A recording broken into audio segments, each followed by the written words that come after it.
Hey, what's going on, guys? BrandoMcWilli again. I have been doing a lot of gun reviews and some stuff, not a lot according to my video count, but enough. And I haven't really done a reloading video and kind of show you how I do my reloading. And this is going to be particularly for 9mm. Now, I am a Hornady fan, and I happen to have a lot of Hornady equipment. If you notice that my press is the Hornady Lock and Load Classic single stage press. Now, I like a single stage press. Of course, I've never owned a progressive press, but from what I'm doing and how I'm learning and stuff like that, a single stage press for me is just too cool. I like it a lot. So, with that being said, let's load some 9mm, and let's just take a look around the bench to kind of let you know what I use for 9mm. Well, first of all, let me jump in the camera here. First of all, I take use, most reloaders probably do this as well, but I make use of coffee cans, okay? And this happened to be a cashew cranberry almond blend mixture. And what's in here is just a ton of clean 9mm brass that has not been deprimed or anything like that. It is just brass that I've collected.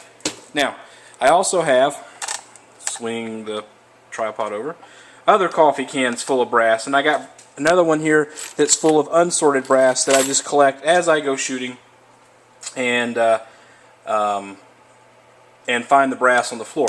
So if it's in my lane, it's my brass. That's the way I look at it. So a lot of places sell their brass, and they say, well, it's illegal for you to, or we'll prosecute you if you steal our brass and whatnot. But you know, if it's in my lane, it's my brass. It's my ammunition that I bought. So there you go. All right, now being a Hornady fan, I got a couple of reloading books. I got actually two Hornady books. I got the latest one, which is the 8th, and I'm going to look up 9mm.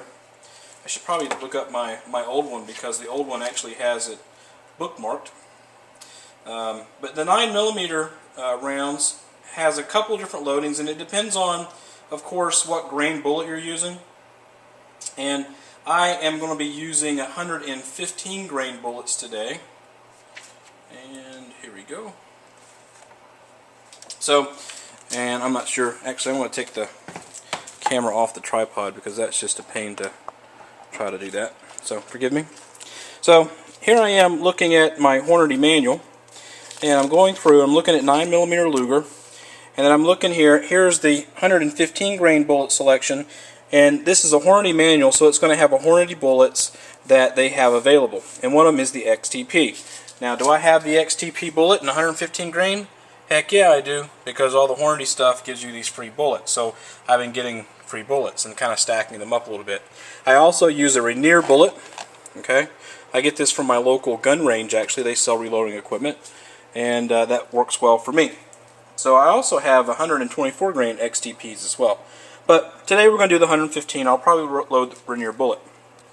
Now, looking at my powder selection, which is here, I am using HS6 for 9mm.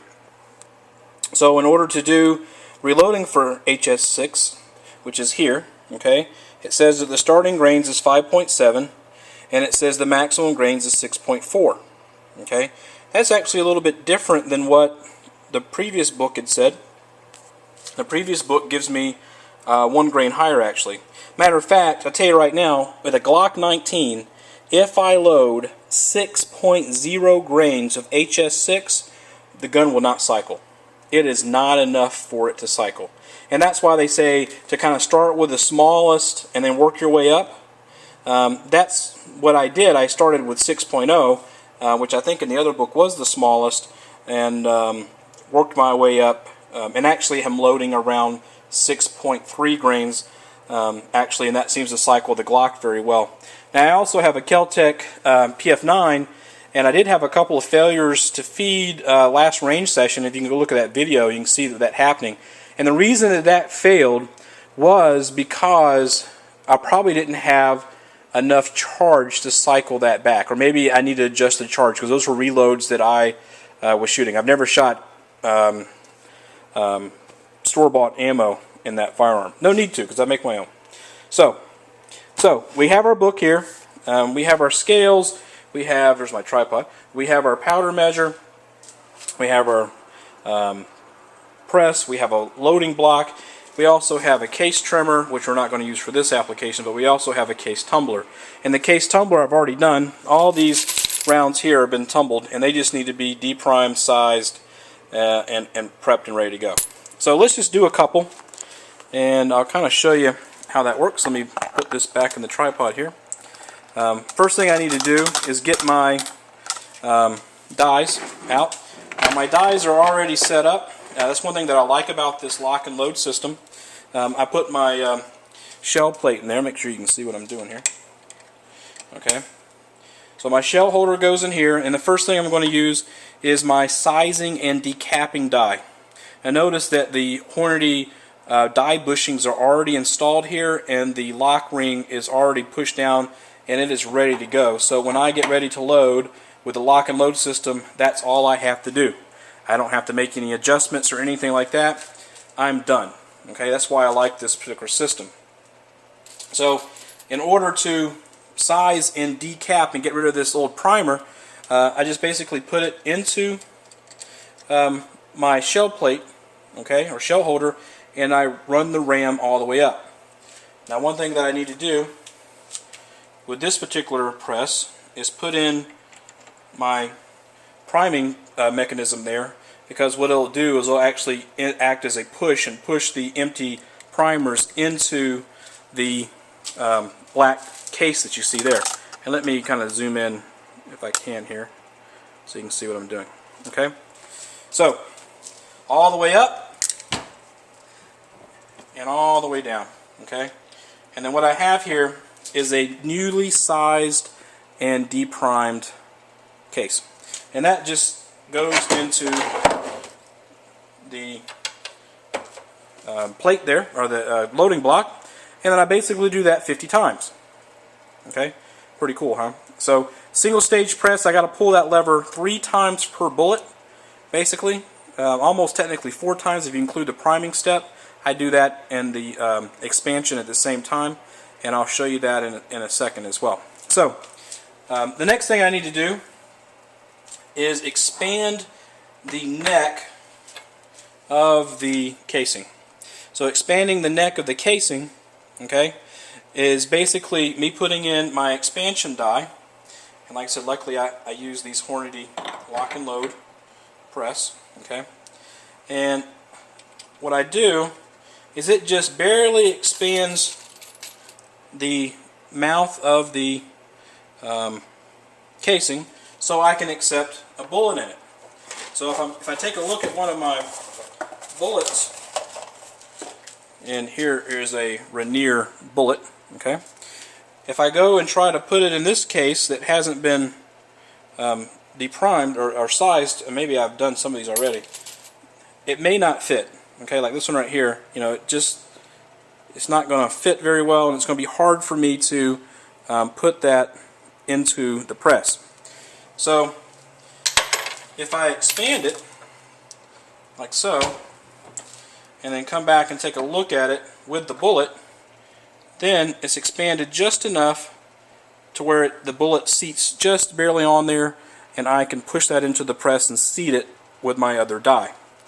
So, however, what I do is I do a priming at the same time, and I'm not going to put an actual primer in there, but I could.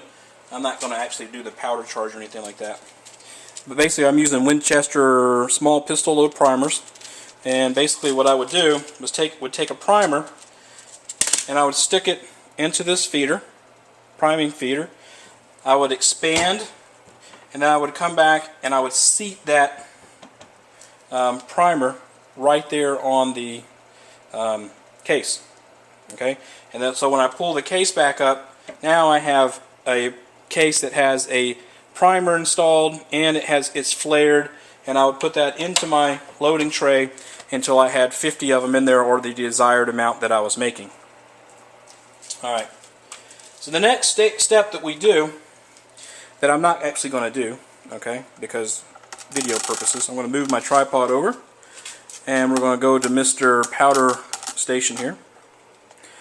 And a couple things that you have to be very careful about when you load your rounds in powder is that make sure that your scale is zeroed on the surface that you are loading on. Okay, so depending on, I would want to move my scale to 0. And this is a Lyman 500 scale. It's a very good scale, actually. I like it for what I do. And you can kind of see that it's kind of wobbly and it's getting zeroed. I'll take the tripod out again. And what you want is you want those two white lines to match up. So when there's nothing into the thing. So I can basically lower this using this adjustment screw until I get it lined up, and then I can say, okay, I'm calibrated, I'm ready to go, let's start throwing powder. Well, and that's exactly what I'll start doing, is I'll put powder into my powder measure. Okay, so I would take my powder, take the cap off, pour my powder in here, and then I would measure my powder until I got to the desired weight. And for me, I would do 6.3, so I would go to 6.3 grains, and I would constantly measure on my scales. And then once I have it, the cool thing about the RCBS powder measure, it kind of fits perfect with this block, and I just simply once I have it, I can sit there and knock the powder part out. I've actually done time studies on doing this to see how long it takes me to do 50 rounds, and I actually did that for a class. I'm an industrial engineer, and the class was doing some time study type stuff, so I did a time study to see how long it actually took me to do each station, and to see if I did some combinations of some things and measured coefficients of variability. So I know that sounds like fun. So once I have the cases all powdered up and charged, then I can move back to my press. Now moving back to my press, all my cases are sitting here, and then I got my cases with the powder in, and I can visually inspect them all. Okay, I can remove my expander die, and then take my bullet seating die and throw it in here. Now the cool thing about it, I've done this before, so everything is preset. I don't have to go in and measure everything, and I basically can take my I can take that out. I can even take this out. Oh, there goes my shell plate. Put that back in. And take my cartridge with the powder in it, put my bullet on top of it, and just run the ram up and run the ram down, and then voila, I have a bullet. Now granted, this is a dummy round. There's no powder in here. There's not even any primer in here, but this just gives you an example of what can be done. So it's pretty cool. This is how I do my 9mm, and you know, in a way, all handgun ammunition is done this way, for me at least, and that's the whole idea, is so you can kind of understand the way that I do it. The only two handgun ammunition that I reload currently is 41 Magnum and 9mm. I do have a 45 automatic that I'll eventually get some dies for. And dies are kind of expensive, and maybe I'll find some good used ones, and maybe I'll try a different brand coming up. You know, I kind of have an assortment of stuff, but all my dies are Hornady. Maybe I'll buy some more Hornady, but not in the cards right now. Need to save up for that. So maybe I need to start putting money into a piggy bank here for that sort of stuff. All in all, I like reloading, and I really like reloading rifle ammunition.